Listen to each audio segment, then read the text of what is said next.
మనకు ఈజీగా లభించే వాటిలో తమలపాకులు కూడా ఒకటి. తమలపాకును సంప్రదాయానికి చిహ్నంగా వాడతారు. ఎలాంటి ఫంక్షన్స్, పెళ్లిళ్ళు, పూజలకు తమలపాకులే ముందుండాలి. కానీ తమలపాకుతో ఎన్నో రకాల అనారోగ్య సమస్యలు కూడా చెక్ పెట్టొచ్చు. ఇంట్లో ఎలాంటి ఫంక్షన్స్ అయినా సరే, గుడికి వెళ్ళినా, పూజలు చేసినా తమలపాకులు ఉండాల్సిందే.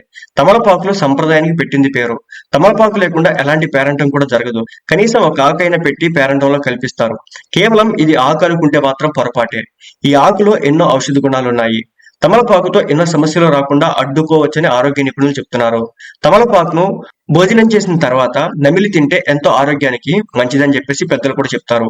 తమలపాకు తినడం వల్ల చర్మం, జుట్టు మొత్తం శరీరం కూడా ఆరోగ్యవంతంగా ఉంటుంది. ఇందులో అనేక యాంటీ బ్యాక్టీరియల్, యాంటీ ఇన్ఫ్లమేటరీ గుణాలు ఉన్నాయి. అదేవిధంగా యాంటీ ఆక్సిడెంట్స్ కూడా ఉన్నాయి. ఇవి అనేక సమస్యలు రాకుండా అడ్డుకుంటాయి.